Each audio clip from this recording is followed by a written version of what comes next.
Hey chappies, today I want to talk about a new kind of a problem that humanity's gonna have to grapple with pretty soon, well, relatively soon. What's going to happen over the next 15, 20 years? It's probably going to take a bit more than that.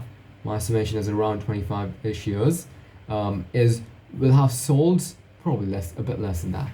We'll have solved human neuroscience, right? So we'll be able to codify the information, not just the information, we'll be able to codify the human mind and upload that onto a computer. Now, that's going to create some pretty wild scenarios, but I want to focus on one particular thing, right? The characterization that I see going around is that once we do that, we become functionally immortal. We, as in you, the person that you are right now, right? And I take issue with that characterization. And to keep this particular conversation short, I'm not going to go into too much detail, right? I mean, there's so many threads I could pick at. For example, when you were a kid, when you were 5 years old, you're radically different from the person that you are today if you're 25. And you're going to be radically different, not as different as you are today when you're going to be 40, right? The rate of change in our psychology reduces over time, right? Kind of stagnate, we kind of solidify, unless there are radical experiences that we had.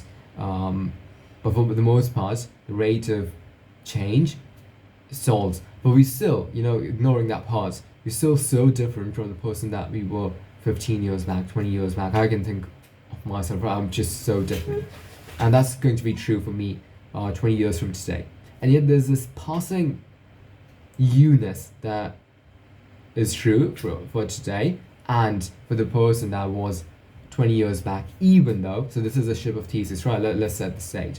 The Ship of Theseus problem is one where the Greeks, they got this ship back, which was a part of an epic battle. They won the battle, they wanted to memorialize and they wanted to glorify all of the lives that everything went into it, right? So they decided to memorialize it. But wood, it rots, right? So they had to replace planks every single year. And before you know it, every single original plank on the ship has been replaced. And this not happened with the Cutty Sock in London. This actually could be true for so many ships, right? At what point do you say that this is not the original ship?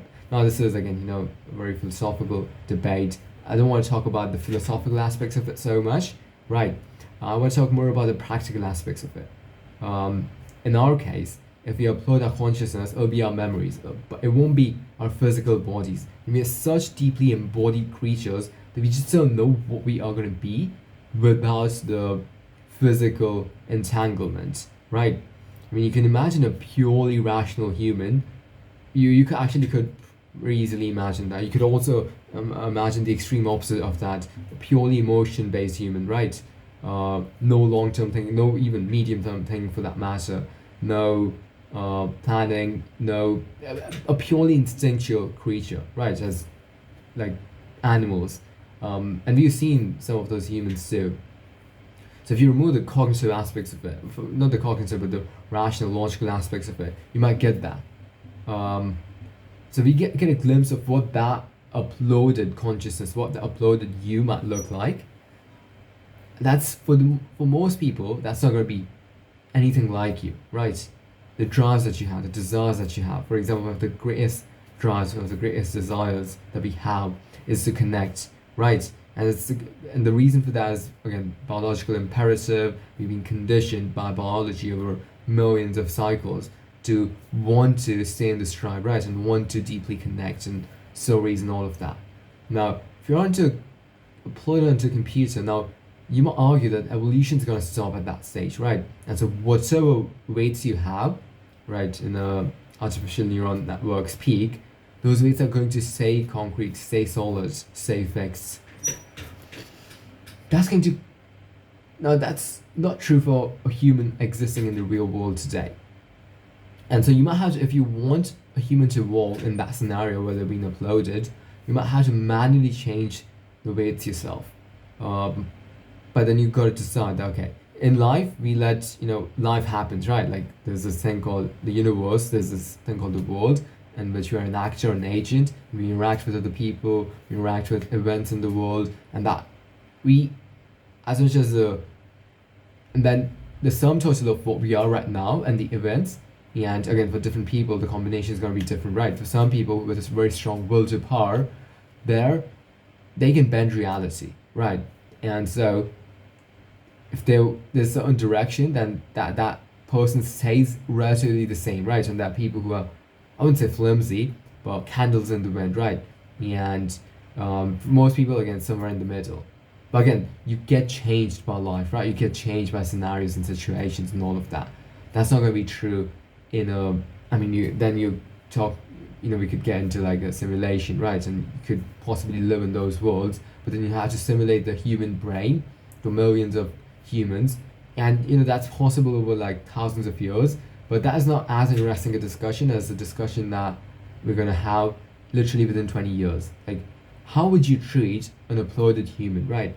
Now, lots of people, like, would I say that's a better bet than just having to die? Obviously, yes, right? And for me, I'm a much more less emotional creature. There was a part of me, well, I wanted to get rid of my emotions when I was a young kid, and I didn't see any utility in them, right? I was like, okay, they are just a nuisance. They're not aligned to the self I want to become, the world I want to build, right? Just for myself. But then I obviously come to realize I've come around. So my point is that this is about emotions. How would we codify emotions, or how would we upload emotions and these, not just emotions, but the machinery that creates emotions through, right? When you, for example, have, let's say, something very emotional, right? Let's say, I mean, you could pick any example. No, I'm struggling for this. Let's say you're teaching your kid something for the first time, right? And the sense of joy on their face, or deeply romantic night with your partner, right? Or anything of that sort that's deeply emotional. Now that triggers something in our body, in our emotional circuitry, and that creates those feel-good chemicals, right? And that becomes a memory. And the memory also has those emotions attached to it. It's not just memory of you being in that, you being in that context. It's also the emotions of it, right? That's why when you think back to a moment, you don't just you're not just recalling the the visuals of the moment and the sounds of the moment, but you're also recalling the emotions, right? Which is very uniquely human. We don't know how to codify this. We don't know how we'd be able to upload that. I'm sure we'll figure out a way, because again, human brain is just a very complex computer, and so there's nothing mystical or magical about it. It just requires us to work really hard, and because we have AI assistants, we should be able to figure it out within the next 10-15 years. But what's going to be interesting is that even if we upload these emotions, right? So again, your memories are not you without those emotions, right? So again, completely get that. But in the computer, with the substrate that we have in the humans, in the human brain, you've got a fluidic substrate, right? So you got those hormones and you got those chemicals and all of that. That's not going to be true, and those are released in response to stimuli, in response to actions and behaviors and all of that, right? That's not going to be true when you're in a computer. So you're going to basically, unlike life, in which your rate of evolution decreases over time, but you're still evolving, that's the evolution of you as a person is going to stop, right? And that's going to be interesting. Another interesting thing that Ship of Theseus also applies to our own physical bodies, by the way, and even our brains for that matter, right? The neurons in our brains and the cells in our bodies. Remember reading a statistic. I mean, this is obviously, I don't know how legit this is, and this probably is going to be different for different organs and stuff, but on average, every single cell of your body is replaced every 7 years, right? And there's still a continuity of you as a person. So if that's true, what might be happening is that, again, I'm going to simplify this way too much, but if your memory is stored in, let's say, the cluster of these hundreds neurons in your brain, then what might happen is that, let's say a childhood memory, right? And now let's say you're 30 and you still remember the memory. even though all of those original neurons, they are, being absorbed and they're being replaced, right? So none of those original neurons, whatever their identities, I mean, would there even be a way to, like, different, like, would neurons themselves have like a DNA imprint, so to speak, right? That'd be an interesting question. But leaving that aside, if you still have memories from your childhood, as most people do, right? What might be happening is that those memories, as neurons come into existence in neurogenesis, right? All neurons, they kind of might pass this information to the new neurons, and again, through very complex mechanisms, right? Like, for example, if the average life cycle of a neuron is, I don't know, 10 years, then maybe every 5 years, a cluster of neurons that has halfway through its life cycle might pass their neurons. Maybe neurogenesis happens next to existing neurons, right? Rather than like, yeah. So I think that mechanism might work, and this actually gives me pretty good. I think this might actually, again, I'm oversimplifying it, knowing barely anything about the human brain, but I think this is a pretty neat way to have persistence of memory and persistence of you as a person, right? Persistence of identity, which is such a core part of our, like, there's nothing more you than these memories that then becomes a thread that passes through time, that becomes your life, right? Like you as a person. And I think this mechanism that I just described, where, for example, every neuron would have, it depends on, obviously, your neuronal activity, how good your lifestyle is, all of that. If you're drinking alcohol, you kind of kill yourself and all of that, right?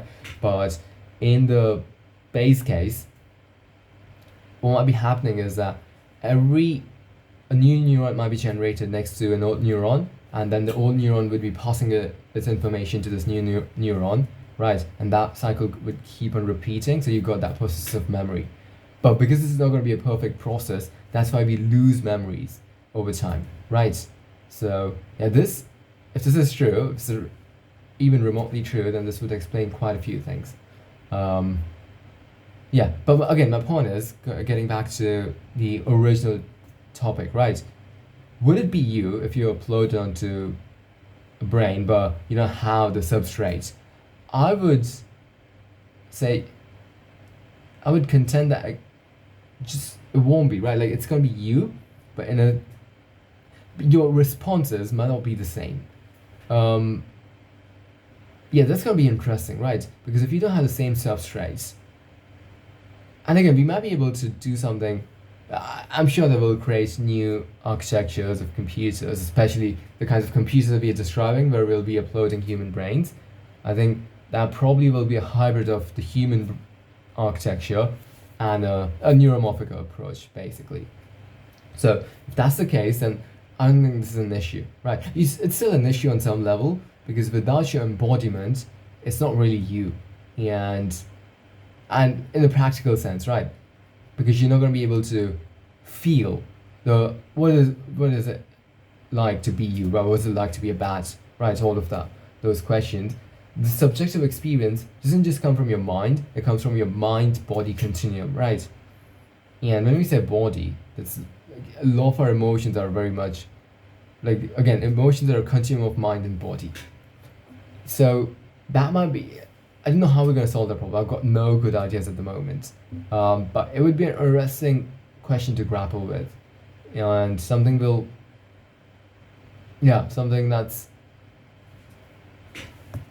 that's going to be necessary to solve, right? Because if we might not need to do this, by the way, we might not need to rank order the value of a human life on a computer versus a value of a human life in flesh and blood, right? But there are scenarios where I can imagine that could be true, and the value of a human in the flesh and blood might seem to us greater, right? But again, if we do make that value judgment, we'd need to quantify it. We'd need to have really sound arguments for that, a really sound basis for that.